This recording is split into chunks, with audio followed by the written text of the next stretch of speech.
പരിശുദ്ധാത്മാവേ സഹായക, നിരന്തരമെന്നെ സഹായിക്കണേ.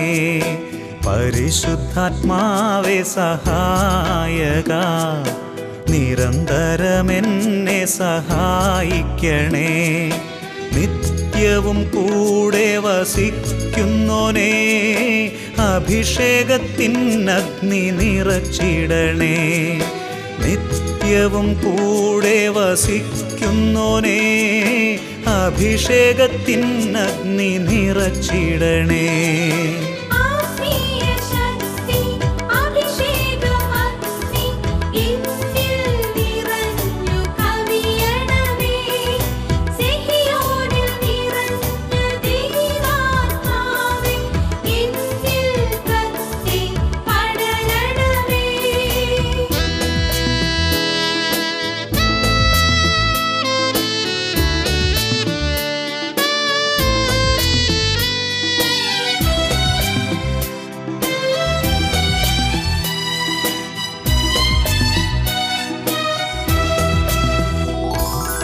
എന്നുള്ളിൽ നിറയുന്ന ദൈവിക ശക്തി ലൗകിക ശക്തിയെ തകർത്തിടുന്നു.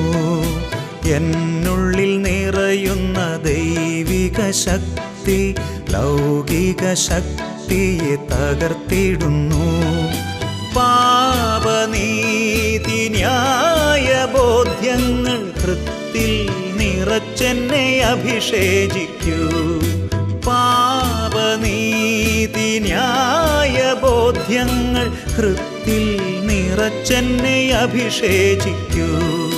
പരിശുദ്ധാത്മാവേ സഹായക, നിരന്തരമെന്നെ സഹായിക്കണേ.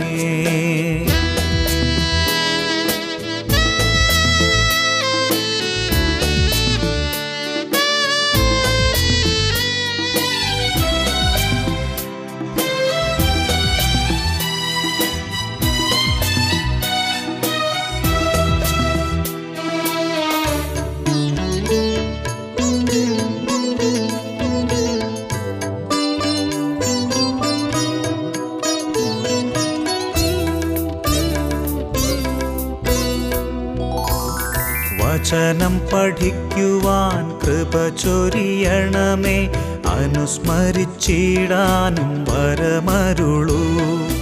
വചനം പഠിക്കുവാൻ കൃപ ചൊരിയണമേ, അനുസ്മരിച്ചിടാനും വരമരുളൂ. ദൈവപുത്രന് സാക്ഷ്യമേകാൻ അഭിഷേക അഗ്നിയെ ജ്വലിപ്പിച്ചിടൂ.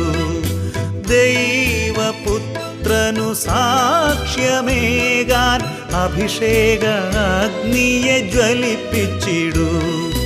പരിശുദ്ധാത്മാവേ സഹായക, നിരന്തരമെന്നെ സഹായിക്കണേ. നിത്യവും കൂടെ വസിക്കുന്നോനേ, അഭിഷേകത്തിനഗ്നി നിറച്ചിടണേ.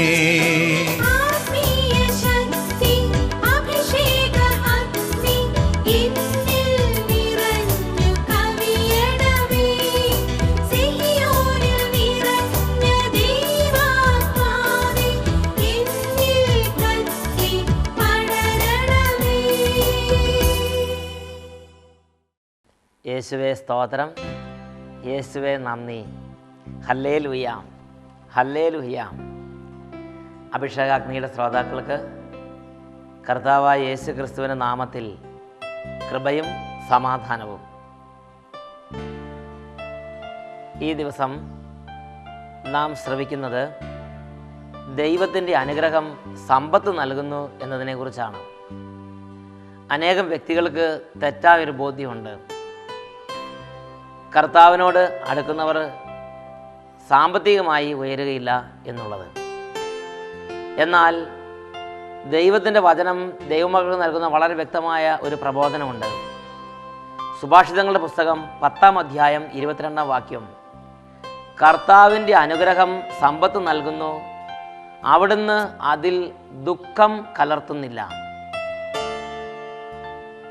അനേകം ദൈവമക്കളുടെ ഉള്ളിൽ അവരുടെ ഹൃദയത്തിലെ വിശ്വാസത്തെ തൊട്ട് ചോദിച്ചാൽ അവരൊരു കാര്യം പറയും: നാം ഒരു കോടീശ്വരനായിരിക്കുന്നതിൽ ദൈവത്തിന് സന്തോഷമില്ല എന്ന്. യഥാർത്ഥത്തിൽ തെറ്റായൊരു ബോധ്യമാണ്. ഞാൻ ഒരു കോടീശ്വരനായിരിക്കുന്നതിൽ, ഞാൻ സാമ്പത്തികമായി ഉയർന്ന സ്ഥിതിയിലായിരിക്കുന്നതിൽ, ഞാൻ നല്ല അവസ്ഥയിലായിരിക്കുന്നതിൽ, ഞാൻ ശ്രേയസ്സിൽ ഇരിക്കുന്നതിൽ ദൈവം സന്തോഷിക്കുന്നു. സങ്കീർത്തനത്തിൻ്റെ പുസ്തകത്തിൽ 35-ാം അധ്യായം 27-ാം വാക്യം, തൻ്റെ ദാസൻ്റെ ശ്രേയസ്സിൽ സന്തോഷിക്കുന്ന ദൈവത്തെയാണ് പരിശുദ്ധാത്മാവോട് വെളിപ്പെടുത്തുന്നത്. 35-ാം സങ്കീർത്തനത്തിൽ 27-ാം വാക്യം, അവിടുന്ന് തൻ്റെ ദാസൻ്റെ ശ്രേയസ്സിൽ സന്തോഷിക്കുന്നു. നമ്മുടെ ശ്രേയസ്സിൽ സന്തോഷിക്കുന്ന ദൈവമാണ് ബൈബിളിലെ ദൈവം. തെസ്സലോനിക്കക്കാർക്ക് എഴുതിയ 1-ാം ലേഖനത്തിൽ 5-ാം അധ്യായം 23-ാം വാക്യം, ദൈവത്തിൻ്റെ വചനം ഇപ്രകാരം പഠിപ്പിക്കുന്നു: നമ്മുടെ കർത്താവിൻ്റെ പ്രത്യാഗമനത്തിൽ നിന്റെ ആത്മാവും ശരീരവും മനസ്സും സുസ്ഥിതിയിലായിരിക്കണമെന്ന് കർത്താവ് ആഗ്രഹിക്കുന്നു. നിന്റെ ആത്മാവ് ക്ഷേമസ്ഥിതിയിലായിരിക്കുന്ന പോലെ തന്നെ എല്ലാ കാര്യങ്ങളിലും നിനക്ക് ഐശ്വര്യം ഉണ്ടാകട്ടെ എന്ന് യോഹന്നാൻ ശ്ലീഹയുടെ 3-ാം ലേഖനത്തിൽ 2-ാം വാക്യത്തിൽ ആത്മാവ് നിറഞ്ഞ അപ്പസ്തോലൻ സഹദാസന് വേണ്ടി പ്രാർത്ഥിക്കുന്നു. നിന്റെ ആത്മാവ് ക്ഷേമസ്ഥിതിയിലായിരിക്കുന്നത് പോലെ തന്നെ, നിന്റെ ആത്മാവ് ക്ഷേമസ്ഥിതിയിലായിരിക്കുന്ന പോലെ തന്നെ എല്ലാ കാര്യങ്ങളിലും നിനക്ക് ഐശ്വര്യം ഉണ്ടാകട്ടെ എന്നാണ് പരിശുദ്ധാത്മാവ് നിറഞ്ഞ അപ്പസ്തോലൻ തൻ്റെ സഹദാസന് വേണ്ടി പ്രാർത്ഥിക്കുന്നത്. അപ്പോൾ ആത്മാവിൽ സമൃദ്ധി ഉണ്ടായാൽ മാത്രം പോരാ, എല്ലാ കാര്യത്തിലും നല്ല സ്ഥിതി ദൈവമക്കൾക്കുണ്ടാകുന്നതിൽ ദൈവത്തിന് സന്തോഷമുണ്ട്. ഇതിൻ്റെ ആരംഭം ഹെബ്രായ വംശത്തിൽ അബ്രാഹത്തിൻ്റെ വിളിയോടുകൂടിയാണ് ആരംഭിക്കുന്നത്. ഹെബ്രായർ, ഇസ്രായേൽക്കാർ, യഹൂദ വംശജർ പൊതുവെ സമ്പന്നരായാണ് കണക്കാക്കപ്പെടുന്നത്. ഇവരുടെ സമ്പത്തിൻ്റെ അടിത്തറ, ഇവരെല്ലാം സമ്പന്നരാകാൻ തുടങ്ങിയതിൻ്റെ തുടക്കം അബ്രാഹത്തോട് ദൈവം ചെയ്ത ഉടമ്പടിയിലാണ് നമ്മൾ കാണുന്നത്. ദൈവം അബ്രാഹത്തോട് ഉടമ്പടി ചെയ്ത് കഴിഞ്ഞപ്പോൾ പിന്നെ അബ്രാഹം എവിടെ ചെന്നാലും ദൈവം അബ്രാഹത്തെ സമൃദ്ധി കൊണ്ട് അനുഗ്രഹിക്കുന്ന ഒരു രംഗം ബൈബിളിൽ നമുക്ക് കാണാൻ സാധിക്കും. ചുറ്റുവട്ടത്ത് ക്ഷാമം പടർന്ന കാലഘട്ടത്തിൽ പോലും ആ ക്ഷാമത്തിൻ്റെ നടുവിലും ദൈവം അബ്രാഹത്തിന് വലിയ സമൃദ്ധി കൊടുക്കുന്നത് വിശുദ്ധ ലിഖിതത്തിൽ ഉൽപ്പത്തിയുടെ പുസ്തകത്തിൽ നമുക്ക് കാണുവാൻ സാധിക്കും. അബ്രാഹം വലിയ സമൃദ്ധിയിൽ ജീവിച്ചു. അനേകം ആളുകൾക്കൊരു ധാരണയുണ്ട് ധനികർ ദൈവരാജ്യത്തിൽ പ്രവേശിക്കുകയില്ല എന്നുള്ളത്. എന്നാൽ അബ്രാഹം വലിയൊരു കോടീശ്വരനായിരിക്കുമ്പോഴാണ് മരിച്ചത്. അബ്രാഹം നല്ല സ്ഥിതിയിലിരിക്കുന്നു, അബ്രാഹം പറുദീസയിലിരിക്കുന്നു, ദൈവഭാഗ്യത്തിലിരിക്കുന്നുവെന്ന് വിശുദ്ധ ലിഖിതങ്ങൾ നമ്മൾ കാണുന്നു. യിസ്ഹാക്കും യാക്കോബെല്ലാം വലിയ കോടീശ്വരന്മാരായിരിക്കുമ്പോഴാണ് മരിച്ചത്. ദാവീദും വലിയ സ്ഥിതിയിലായിരിക്കുമ്പോഴാണ് മരിച്ചത്. അവരെല്ലാം അനുഗ്രഹിക്കപ്പെട്ട ദൈവമക്കളാണെന്നും അവരെല്ലാം ദൈവത്തിൻ്റെ സമാധാനം അനുഭവിക്കുന്നുവെന്നും യേശുക്രിസ്തുവിൻ്റെ പ്രബോധനങ്ങളിൽ നിന്ന് നമുക്ക് മനസ്സിലാക്കാൻ സാധിക്കും. അപ്പോൾ ധനികനായിരിക്കുക എന്നുള്ളത് പാപകരമായ ഒരു കാര്യമല്ല. അബ്രാഹത്തെയും യിസ്ഹാക്കിനെയും യാക്കോബിനെയും ദാവീദിനെയും താൻ വിളിച്ച തൻ്റെ പ്രിയപ്പെട്ട ദാസന്മാരെല്ലാം കർത്താവ് സമൃദ്ധി നൽകി അനുഗ്രഹിക്കുന്നത് ബൈബിളിൽ നമുക്ക് കാണുവാൻ സാധിക്കും. പ്രിയപ്പെട്ട ദൈവമക്കളെ, ഇതിൻ്റെ എല്ലാം അടിത്തറ ഒരു ഉടമ്പടിയാണ്. അബ്രാഹത്തോട് ചെയ്ത ഒരു ഉടമ്പടിയാണ്. നിയമാവർത്തന പുസ്തകത്തിൽ 8-ാം അധ്യായത്തിൽ 17-ാം വാക്യം വചനം ഇപ്രകാരം പഠിപ്പിക്കുന്നു: എൻ്റെ കരങ്ങളുടെ ബലമാണ് ഈ സമ്പത്തെല്ലാം നേടിത്തന്നത് എന്ന് നിന്റെ ഹൃദയത്തിൽ നീ പറയരുത്. മറിച്ച് സമ്പത്ത് നേടാൻ ഇന്നും നിനക്ക് ശക്തി നൽകുന്നത് ദൈവം തൻ്റെ പിതാക്കന്മാരോട് ചെയ്ത ഉടമ്പടി അനുസരിച്ച് ദൈവമാണ്.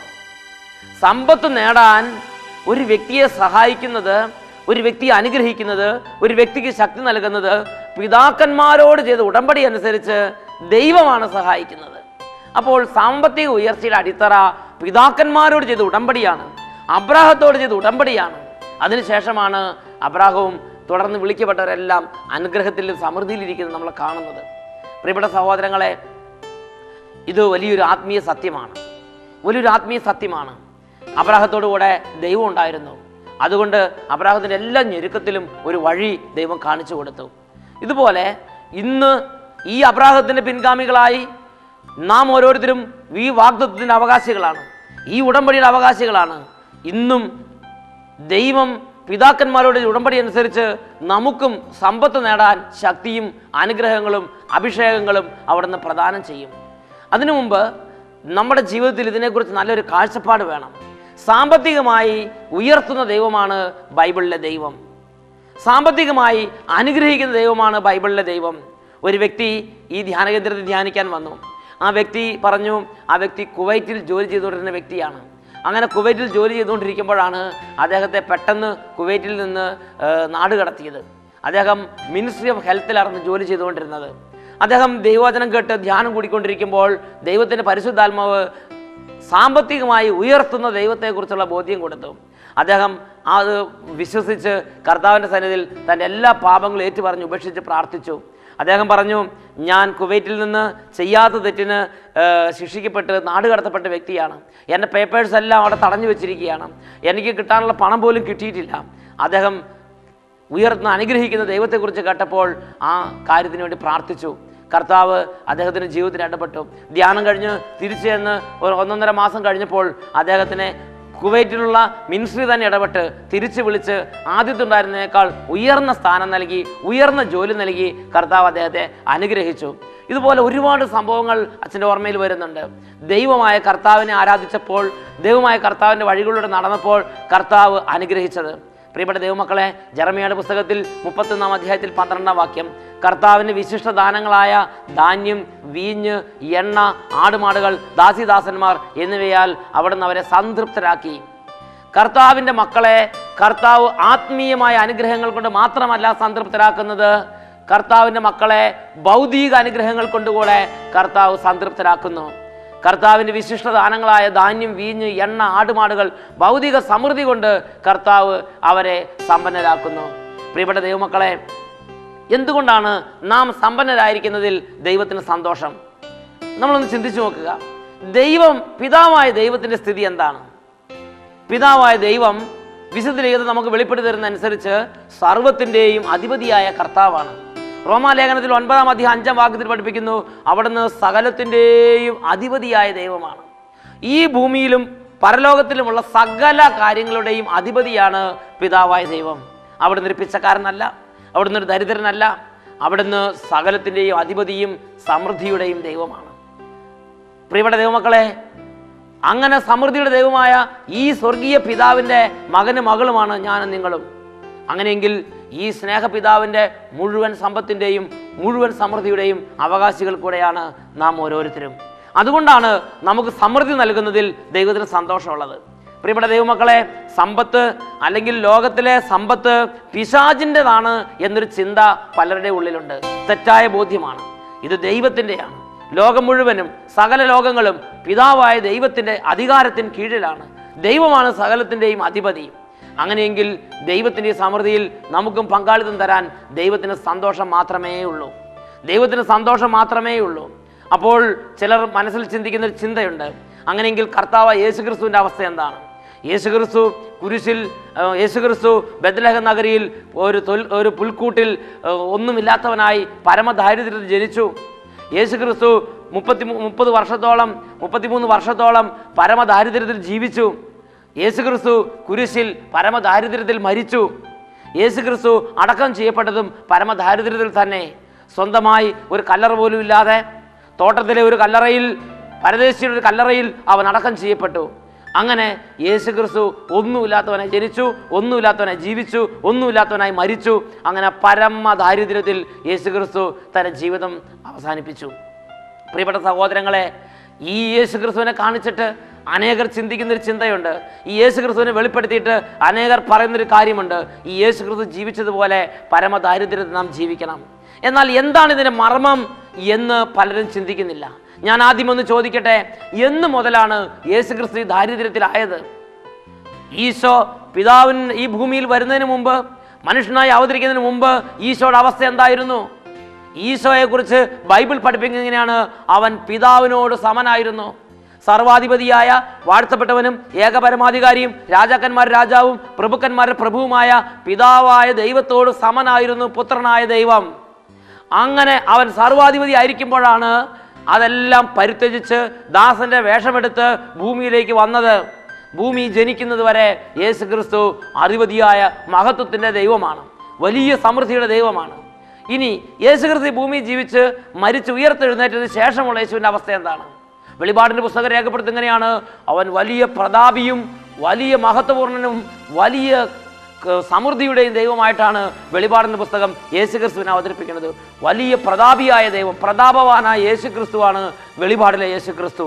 അങ്ങനെയെങ്കിൽ യേശു ക്രിസ്തുവിൻ്റെ ദാരിദ്ര്യം എത്ര കാലഘട്ടം മാത്രമാണ്. ഈ ഭൂമി ജനിച്ച അന്ന് തൊട്ട് ഈ ഭൂമിയിൽ ഉയർത്തെഴുന്നേൽക്കുന്ന അന്ന് വരെയായിരുന്നു യേശു ക്രിസ്തുവിൻ്റെ ഈ ദാരിദ്ര്യത്തിൻ്റെ അനുഭവം യേശു ക്രിസ്തു വഹിച്ചത്. പ്രിയപ്പെട്ട സഹോദരങ്ങളെ, അങ്ങനെയെങ്കിൽ ഈ വലിയ സമ്പന്നനായ യേശു എന്തുകൊണ്ട് ഇങ്ങനെ പരമദരിദ്രനായി ഈ ദാരിദ്ര്യത്തെ ചുമന്നു? അതിനെക്കുറിച്ച് വിശുദ്ധ ലിഖിതത്തിൽ നമുക്ക് നൽകുന്ന വെളിപാടുകൾ ശ്രദ്ധിക്കാം. കൊരിന്ത്യക്കാർക്ക് എഴുതിയ 2-ാം ലേഖനത്തിൽ ദൈവത്തിൻ്റെ പരിശുദ്ധാത്മാവ് ഇങ്ങനെയാണ് പഠിപ്പിക്കുന്നത്. 8-ാം അധ്യായം 9-ാം വാക്യം, നമ്മുടെ കർത്താവായ യേശു ക്രിസ്തുവിൻ്റെ കൃപ നിങ്ങൾക്കെല്ലാവർക്കും അറിവുള്ളതാണല്ലോ. അവൻ വലിയ സമ്പന്നനായിരുന്നിട്ടും നിങ്ങളെ പ്രതി പരമദരിദ്രനായി. അവൻ വലിയ സമ്പന്നനായിരുന്നു, പിതാവിനോട് സമനായിരുന്നു, അവൻ സർവാധിപതി ആയിരുന്നു, അവൻ വാഴ്ത്തപ്പെട്ടവനും ഏക പരമാധികാരിയും രാജാക്കന്മാർ രാജാവും പ്രഭുക്കന്മാരുടെ പ്രഭുവുമായ പിതാവിനോട് സമനായിരുന്നു. അവൻ വലിയ സമ്പന്നനായിരുന്നിട്ടും നിങ്ങളെ പ്രതി പരമദരിദ്രനായി.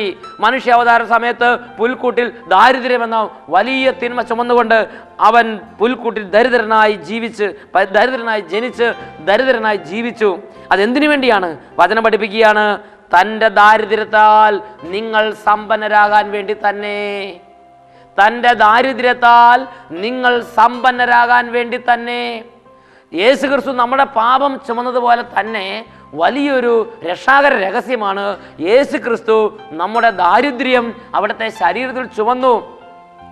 ശാപം ഏറ്റെടുത്തതുപോലെ, പാപം യേശു ക്രിസ്തു ഏറ്റെടുത്തതുപോലെ തന്നെ യേശു ക്രിസ്തു എൻ്റെയും നിങ്ങളുടെയും മനുഷ്യകുലം മുഴുവൻ്റെയും ദാരിദ്ര്യം എന്ന തിന്മ തൻ്റെ ശരീരത്തിലേക്ക് ഏറ്റെടുത്ത് ഈ ഭൂമിയിൽ ജീവിച്ചിരുന്നിടത്തോളം കാലം ആ ദാരിദ്ര്യം ചുമന്ന് യേശു ക്രിസ്തു ആ ദാരിദ്ര്യത്തിൻ്റെ മേൽ വിജയം തരാൻ വേണ്ടി നമ്മളിൽ നിന്നും അത് ഏറ്റെടുത്തു. പ്രിയപ്പെട്ട ദൈവമക്കളെ, അതുകൊണ്ടാണ് കൊരിന്ത്യക്കാർക്ക് എഴുതിയ 2-ാം ലേഖനത്തിൽ 8-ാം അധ്യായം 9-ാം വാക്യത്തിൽ പഠിപ്പിക്കുന്നത്, അവൻ സമ്പന്നനായിരുന്നിട്ടും നിങ്ങളെ പ്രതി ദരിദ്രനായി. അത് തൻ്റെ ദാരിദ്ര്യത്താൽ നിങ്ങളെ സമ്പന്നരാക്കാൻ വേണ്ടി തന്നെ. ഈ ഒരു വാസ്തവം, ഈ ഒരു കാര്യം, ഈ ഒരു സത്യം, ഈ ഒരു രഹസ്യം, ഈ ഒരു രക്ഷാകര സത്യം ഒരു ദൈവ പൈതൽ തൻ്റെ ജീവിതത്തിൽ അറിഞ്ഞ് യേശുക്രിസ്തുവിനെ ഹൃദയത്തിൽ ഏറ്റുപറഞ്ഞ് യേശുക്രിസ്തുവിന്റെ നാമത്തിൽ വിടുതലിന് വേണ്ടി സാമ്പത്തിക മേഖലയിൽ ഉയർച്ചയ്ക്ക് വേണ്ടി ആഗ്രഹിക്കുന്നെങ്കിൽ യേശുക്രിസ്തുവിന്റെ കുരിശുമരണത്തിന്റെ യോഗ്യതയാൽ തന്നെ അവൻ്റെ ദാരിദ്ര്യത്തിൻ്റെ മേൽ അവന് വിജയമുണ്ട്. അവൻ്റെ തകർച്ചയുടെ മേൽ അവന് വിജയമുണ്ട്. അവൻ്റെ അധപതനത്തിൻ്റെ മേൽ, അധോഗതിയുടെ മേൽ അവന് വിജയമുണ്ട്. പ്രിയപ്പെട്ട ദൈവമക്കളെ, ഇതൊരു വലിയ ആത്മീയ സത്യമാണ്. എന്നാൽ എന്തുകൊണ്ടാണ് ഇന്നും അനേകര് യേശുക്രിസ്തുവിനെ ഏറ്റുപറയുന്ന അനേകര് ഇന്നും ദാരിദ്ര്യത്തിൽ ഇരിക്കുന്നത്? ദൈവവചനത്തിൻ്റെ സത്യത്തെ അവഗണിച്ച് പാരമ്പര്യമായ അസത്യങ്ങളും അർദ്ധസത്യങ്ങളും ഹൃദയത്തിൽ സൂക്ഷിച്ചുകൊണ്ട് നടക്കുന്നതിനാൽ തന്നെ ദൈവവചനമാകുന്ന സത്യം സ്വീകരിക്കണം. വചനം നിങ്ങളെ സ്വതന്ത്രരാക്കും. ഈ വചനത്തിൽ വെളിപ്പെടുത്തിയിരിക്കുന്ന കാര്യമുണ്ട്. യേശുക്രിസ്തുവിങ്കൽ ആത്മീയ വിടുതൽ മാത്രമല്ല, യേശുക്രിസ്തുവിങ്കൽ ഒരു മനുഷ്യന്റെ സമസ്ത മണ്ഡലങ്ങളിലുമുള്ള വിടുതൽ പിതാവ് ഒരുക്കിയിട്ടുണ്ട്. Praise the Lord. Hallelujah, hallelujah. അതിനാൽ ദാരിദ്ര്യത്തിൽ ഇരിക്കുന്നവരെ, വലിയ കഠിനമായ ഞെരുക്കങ്ങളിൽ ഇരിക്കുന്നവരെ, പലതരത്തിലുള്ള അധപതനങ്ങളിലും അധോഗതിയിലും ആയിരിക്കുന്നവരെ ഇപ്പോൾ യേശുക്രിസ്തുവിന്റെ സന്നിധിയിൽ ഹൃദയം തുറന്ന് യേശുക്രിസ്തുവിനെ വിളിക്കുക. യേശുക്രിസ്തുവിന്റെ നാമത്തിൽ വിടുതലുണ്ട്. പാപവും പാപമാർഗങ്ങളും വെറുത്തുപേക്ഷിക്കണം. പാപത്തിലിരിക്കുന്ന വ്യക്തി അനുഗ്രഹിക്കപ്പെടുകയില്ല. ദുഷ്ടതയിലിരിക്കുന്ന ഒരു വ്യക്തി അനുഗ്രഹിക്കപ്പെടുകയില്ല. തിന്മയിലിരിക്കുന്ന ഒരു വ്യക്തി അനുഗ്രഹിക്കപ്പെടുകയില്ല. പാപം വിട്ടുപേക്ഷിക്കുക, തിന്മ വിട്ടുപേക്ഷിക്ക്, അന്ധകാരം വിട്ടുപേക്ഷിക്ക്, പിശാചിനെ വിട്ടുപേക്ഷിക്ക്, നരകത്തിൻ്റെയും നാരകീയ ശക്തികളുടെയും കൂട്ടുകെട്ട് വിട്ടുപേക്ഷിക്ക്. യേശുക്രിസ്തുവിനെ ഹൃദയത്തിൽ രക്ഷിതാവായി സ്വീകരിക്കുക. ഇത് വലിയ വിടുതലിൻ്റെ, വലിയ അനുഗ്രഹത്തിൻ്റെ വഴിയാണ്. ഈ നിമിഷങ്ങളിൽ നമുക്ക് പ്രാർത്ഥിക്കാം. കർത്താവേ, പലതരത്തിലുള്ള തകർച്ചകളിലും പലതരത്തിലുള്ള രോഗങ്ങളിലും പലതരത്തിലുള്ള സാഹചര്യങ്ങളിലൂടെ കടന്നു വന്ന് സാമ്പത്തികമായി തകർന്ന് തരിപ്പണമായിരിക്കുന്ന ഓരോ കുടുംബങ്ങളെയും ഇപ്പോൾ അവിടുന്ന് സന്ദർശിക്കണമേ. ഈ നിമിഷങ്ങളിൽ പ്രിയപ്പെട്ട മക്കളുടെ മേൽ അവിടുത്തെ കരങ്ങൾ നീട്ടി വിടുതൽ നൽകുവാൻ അവിടുന്ന് തിരുവള്ളമാകണമേ. സാമ്പത്തികമായി തകർന്ന ഓരോ മകളെയും സമർപ്പിക്കുന്നു. കടബാധ്യതകൾ, കൃഷിനാശങ്ങൾ, ബിസിനസ് തകർച്ച, പലതരത്തിലുള്ള സാമ്പത്തികമായ നഷ്ടങ്ങൾ, പലതരത്തിലുള്ള സാമ്പത്തികമായ അധപതനങ്ങൾ, ഈ മേഖലയിലെല്ലാം അവിടുത്തെ ശക്തി ഒഴുകി അങ്ങയുടെ മക്കൾക്ക് സമാശ്വാസം ലഭിക്കട്ടെ എന്ന് പ്രാർത്ഥിക്കുന്നു. യേശുവേ സ്തോത്രം, സ്തോത്രം. യേശുവേ നന്ദി, യേശുവേ നന്ദി. ഇപ്പോൾ അവിടുന്ന് സ്പർശിക്കണമേ കർത്താവേ. ഇപ്പോൾ അവിടുന്ന് തൊടണമേ കർത്താവേ. ഇപ്പോൾ അവിടുന്ന് അങ്ങയുടെ മക്കൾക്ക് സമാശ്വാസം നൽകണമേ എന്ന് പ്രാർത്ഥിക്കുന്നു. Hallelujah, hallelujah, hallelujah, hallelujah. യേശുവേ നന്ദി, യേശുവേ നന്ദി, യേശുവേ ആരാധന. ഹല്ലേലൂയ.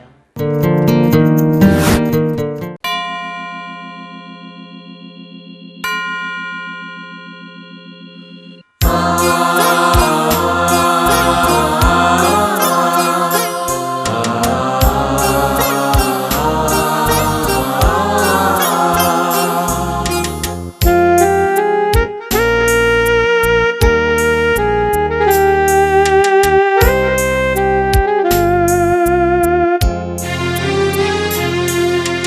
നീ എൻ്റെ സങ്കേതവും നീ എൻ്റെ കോട്ടയും നീ എൻ്റെ പ്രാണനാഥൻ നീ എൻ ദൈവം. ആരാധിക്കും ഞാൻ പൂർണ്ണ ഹൃദയമോടെ, തേടും നിൻമുഖം ജീവകാലമെല്ലാം. സേവിച്ചിടും ഞാനെൻ സർവവുമായി അടിയനിതാ. ആരാധിക്കും ഞാൻ പൂർണ്ണ ഹൃദയമോടെ, തേടും നിൻമുഖം ജീവകാലമെല്ലാം. സേവിച്ചിടും ഞാനെൻ സർവവുമായി അടിയനിതാ. അടിയനിതാ ദേവാ, അടിയനിതാ ദേവാ, അടിയനിതാ ദേവാ, അടിയനിതാ.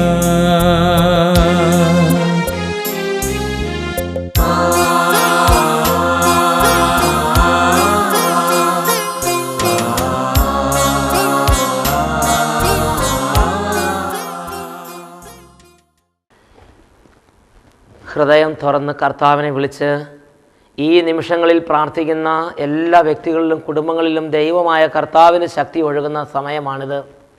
ഇതാ കർത്താവ് ജീവിക്കുന്നവനായി കടന്നു വന്നിരിക്കുന്നു.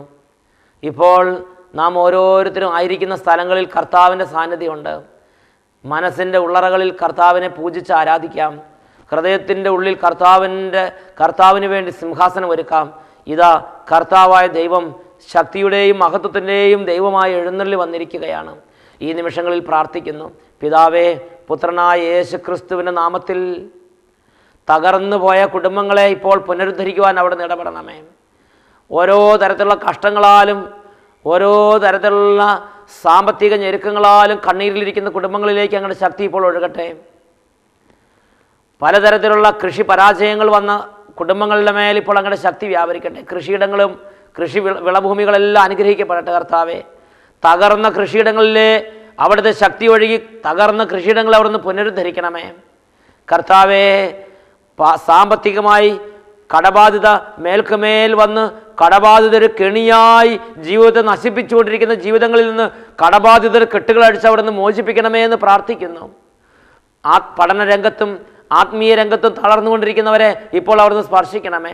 ഭാവി ജീവിതത്തിന് തടസ്സമായ വിധം പഠനം അധപ്പതിച്ചുകൊണ്ടിരിക്കുന്നവരെ ഇപ്പോൾ അവിടുന്ന് സ്പർശിക്കണമേ. ഭാവി ജീവിതം ശോഭനമാകുന്ന തക്കവിധം പഠന മേഖലകളെ, വിദ്യാഭ്യാസ മണ്ഡലങ്ങളെ കർത്താവ് ഇപ്പോൾ അവിടുന്ന് സ്പർശിക്കണമേ, അനുഗ്രഹിക്കണമേ എന്ന് പ്രാർത്ഥിക്കുന്നു. വിദ്യാർത്ഥിനികളുടെ മേൽ കരുണയായിരിക്കണമേ കർത്താവേ. പഠിച്ച് അങ്ങയുടെ നാമത്തിൽ മഹത്വവും അനുഗ്രഹവും പ്രാപിക്കാൻ, വലിയ ഉയർച്ച കുഞ്ഞുങ്ങൾ പ്രാപിക്കാൻ വേണ്ടി പഠിച്ചുകൊണ്ടിരിക്കുന്ന എല്ലാ കുഞ്ഞുങ്ങളെയും അനുഗ്രഹിക്കണമേ. ജോലി തടസ്സങ്ങളാൽ കഷ്ടത അനുഭവിക്കുന്ന ഓരോ മകനെയും മകളെയും സമർപ്പിക്കുന്നു. ജോലി സംബന്ധമായ പ്രയാസങ്ങൾ ഇപ്പോൾ തിരുക്കരങ്ങളിലേക്ക് സമർപ്പിക്കുന്നു. യേശുവേ, കുരിശുമരണത്തിൻ്റെ യോഗ്യതയാൽ ജോലി സംബന്ധമായ കെട്ടുകൾ അഴിയട്ടെ എന്ന് പ്രാർത്ഥിക്കുന്നു. ജോലി സംബന്ധമായ തടസ്സങ്ങൾ വിട്ടുപോകട്ടെ എന്ന് പ്രാർത്ഥിക്കുന്നു. ഹാലലുയ്യ, ഹാലലുയ്യ, ഹാലലുയ്യ, ഹാലലുയ്യ. കർത്താവെ, ബിസിനസ് സംബന്ധമായ പരാജയങ്ങൾ, തകർച്ചകൾ, കടബാധ്യതകൾ, ബിസിനസ്സിൻ്റെ എല്ലാ തരത്തിലുള്ള പരാജയങ്ങളെയും സമർപ്പിക്കുന്നു, പ്രാർത്ഥിക്കുന്നു. വാഹന സംബന്ധമായ എല്ലാ മേഖലകളെയും സമർപ്പിക്കുന്നു. ജോലി സംബന്ധമായ എല്ലാ ബുദ്ധിമുട്ടുകളെയും സമർപ്പിക്കുന്നു. ഇപ്പോൾ അവിടുന്ന് കൈകൾ നീട്ടി ദൈവമക്കളുടെ സാമ്പത്തിക മണ്ഡലത്തിലുള്ള പ്രതികൂലത്തെയും തിരിച്ചടികളെയും പരാജയങ്ങളെയും അവിടുന്ന് ഇപ്പോൾ കൈകൾ നീട്ടി വിടിവിക്കണമേ. ദൈവജനത്തിന് വിടുതൽ കൊടുക്കണമേ എന്ന് പ്രാർത്ഥിക്കുന്നു. ഞാൻ തന്നെ നിന്നെ ആശ്വസിപ്പിക്കുന്നവൻ, തൃണസദൃശനായ മനുഷ്യനെയും മനുഷ്യ സന്തതിയെയും നീ എന്തിന് ഭയപ്പെടണം? നിന്റെ സ്രഷ്ടാവും നിന്റെ പരിപാലകനുമായ നിന്റെ കർത്താവിനെ നീ മറന്നു കളഞ്ഞോ? കർത്താവെ, ഈ നിമിഷങ്ങളിൽ അവിടുന്ന് സ്പർശിക്കണമേ. ഹാലലുയ്യ, ഹാലലുയ്യ. സാമ്പത്തിക ഞെരുക്കങ്ങൾ അനുഭവിക്കുന്നവർ, പലതരത്തിലുള്ള സാഹചര്യങ്ങളിൽ ഞെരുങ്ങിക്കൊണ്ടിരിക്കുന്നവർ, പരാജയങ്ങൾ, അധപതനങ്ങൾ, പലതരത്തിലുള്ള ബുദ്ധിമുട്ടുകൾ ഇവയാൽ പീഡിപ്പിക്കപ്പെടുന്നവർ ഇപ്പോൾ യേശു ക്രിസ്തുവിലേക്ക് കരങ്ങൾ ഉയർത്തി വിടുതലിനായി ആഗ്രഹിച്ച് പ്രാർത്ഥിക്കുന്നു. യേശുവേ ആരാധന, യേശുവേ ആരാധന, യേശുവേ ആരാധന. ഉന്നത ഉന്നതങ്ങളിൽ നിന്ന് ശക്തി ഇപ്പോൾ പ്രവഹിക്കട്ടെ. ദൈവത്തിൻ്റെ ശക്തി ഒഴുകട്ടെ. അനേകായിരങ്ങൾ ഇപ്പോൾ സൗഖ്യം പ്രാപിച്ചുകൊണ്ടിരിക്കട്ടെ. സാമ്പത്തിക മണ്ഡലങ്ങളിൽ വലിയ വിടുതൽ ദൈവമക്കൾക്ക് ഇപ്പോൾ യേശു ക്രിസ്തുവിന്റെ നാമത്തിൽ ലഭിക്കട്ടെ. പിതാവ് വാഗ്ദാനം ചെയ്ത സമൃദ്ധി, പിതാവ് വാഗ്ദാനം ചെയ്ത വലിയ സമൃദ്ധി യേശു ക്രിസ്തുവിന്റെ നാമത്തിൽ ഇപ്പോൾ അനേകായിരങ്ങൾ പ്രാപിക്കട്ടെ. Hallelujah, hallelujah, hallelujah, hallelujah. കുഞ്ഞുങ്ങൾ അനുഗ്രഹിക്കപ്പെടട്ടെ. വിദ്യാർത്ഥിനി അനുഗ്രഹിക്കപ്പെടട്ടെ. യുവാക്കന്മാർ അനുഗ്രഹിക്കപ്പെടട്ടെ. ജോലിക്കാർ അനുഗ്രഹിക്കപ്പെടട്ടെ. കൃഷിക്കാർ അനുഗ്രഹിക്കപ്പെടട്ടെ. ഉദ്യോഗസ്ഥർ അനുഗ്രഹിക്കപ്പെടട്ടെ. ബിസിനസ്സുകാർ അനുഗ്രഹിക്കപ്പെടട്ടെ. പലതരത്തിലുള്ള മേഖലകളിൽ തൊഴിൽ ഉപജീവന മാർഗങ്ങൾ കണ്ടെത്തുന്ന എല്ലാ തൊഴിലാളികളും അനുഗ്രഹിക്കപ്പെടട്ടെ. തൊഴിൽ മേഖലകൾ അനുഗ്രഹിക്കപ്പെടട്ടെ. Hallelujah, hallelujah, hallelujah. യേശുവേ സ്തോത്രം, യേശുവേ നന്ദി, യേശുവേ സ്തോത്രം, യേശുവേ നന്ദി. സ്തോത്രം, സ്തോത്രം, സ്തോത്രം. അടിയനിതാ ദേവാ, അടിയനിതാ ദേവാ, അടിയനിതാ ദേവാ, അടിയനിതാ.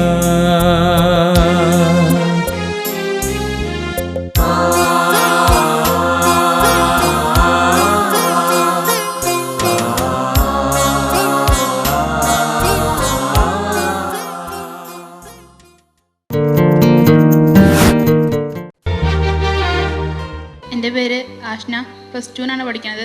മണ്ണാർക്കാടാണ് എൻ്റെ വീട്. സെയ്യോൻ ധ്യാന കേന്ദ്രത്തിലേക്ക് വരുന്നതിന് മുൻപ് യേശുവിനെക്കുറിച്ച് എനിക്ക് യാതൊരു മതിപ്പുണ്ടായിരുന്നില്ല. 11 വർഷമായിട്ട് എനിക്ക് ചെവി വേദനയും ബ്ലീഡിങ്ങും ഉണ്ടായിരുന്നു. വളരെയേറെ ദുഃഖിച്ചിട്ടാണ് ഞാൻ ഇങ്ങോട്ട് വന്നത്. അതിനു മുൻപ് ആത്മഹത്യ ചെയ്താലെന്ന് വരെ ഞാൻ കരുതിയിട്ടുണ്ട്.